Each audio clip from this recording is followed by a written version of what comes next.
Thousands of ad hoc workers for the Anambra state governorship election have resigned due to fear of attacks by members of the indigenous people of Biafra Ipob, according to information reaching News Direct as revealed by Sahara reporters. The Independent National Electoral Commission (INEC) had in May increased the polling units in Anambra State from 4,608 to 5,720, with about 10,000 ad hoc workers required for the governorship poll.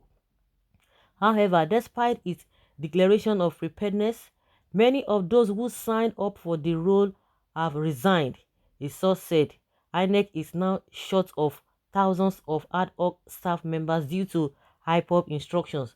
Those who initially signed up have now resigned en masse. Meanwhile, there had been a poor response by ad hoc workers who will conduct the poll because of the security situation in the southeast region, particularly with the activities of Ipob. The group had issued a 12-day ultimatum to the Nigerian government for the unconditional release of their leader, Nnamdi Kanu, failure of which the November 6 governorship election in Anambra State may not hold. Ipob, in a statement signed by its Media and Publicity Secretary, Ima Powerful, on Sunday gave the Nigerian government up to November 4th to release Nnamdi Kanu unconditionally, or it would commence a one-week lockdown in the region effective November 5th. The group explained that the one-week sit-at-home order, which would end on November 10th, was to press for the release of their leader, whom the Nigerian government was prepared to keep in incarceration and infinitum for nothing. The statement read, following the adjournment of our great leader Mazi Nnamdi Kanu's court case on to 10th of November 2021 by the Federal High Court, Abuja, we, the great movements and family of the indigenous people of Biafra, wish to inform Biafrans friends of Biafra and lovers of freedom that Ipob will lock down Biafra land from November 5th to 10th, except Sunday, November 7th, a day our people worship the Almighty God, Chukwukikabiame. If the Nigerian government fails to release our leader unconditionally before November 4th, 2021, our leader, Onyendu Mazi Nnamdi Kanu, must be released unconditionally on or before November 4th, 2021, because he has not committed any offense known to any law. Failure to release our leader on or before November 4th, 2021, our one-week sit-at-home will begin on November 5th, 2021 till November 10th. The statement continued, although we quite understand the pains and adverse effects of this option on our people, we are compelled to take it to achieve a better purpose in the collective interest of Biafrans. We have taken time to analyze what transpired on October 21st, when our leader was arraigned in court and discovered that the federal government is not sincere and only wants to humiliate him and keep him perpetually in DSS custody to rot there. We all saw how lawyers, journalists, Igbo delegates, and respected traditional rulers and other people who came from all around the world to witness his court case were restricted and denied access into the court premises by security agents who kept them outside under the scorching heat of the sun. What a humiliation and wickedness.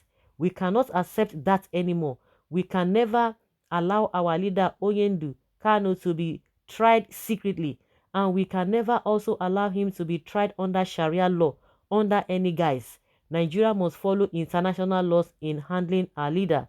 Mazi Nnamdi Kanu is in a DSS dungeon today because of his passion for Biafra's independence, and we must sacrifice all we can to ensure that he regains his freedom. He has sacrificed so much for all of us, so we must be prepared to sacrifice a little for him unless the federal government releases him unconditionally before November 4th. We shall sacrifice 1 week for him as a warning protest to convey to our oppressors that Nnamdi Kanu represents over 70 million Biafrans. He is innocent of all the charges preferred against him. As long as he is in detention, our individual businesses do not matter so much because he is suffering for all of us and we can't abandon him. While regretting the inconveniences that the deployment may cause the people, he stated that it is a necessary sacrifice we need to make until we have our full independence. Nobody resident in Biafra land is expected to flout this directive, as doing so amounts to challenging the will of the people on the Biafra projects. This 1 week sit at home is also to let our oppressors understand that we are not going to tolerate any plan to torment or abandon our leader in the DSS custody through frivolous court adjournments. Any plans to subject him to trauma in detention through long adjournment while real terrorists and mass murderers are having fun across the country cannot fly. Nnamdi Kanu must be freed because he committed no crime. Asking for a referendum so that Biafrans will decide whether or not they want to continue as part of Nigeria is no crime. He should not suffer for seeking justice for his people.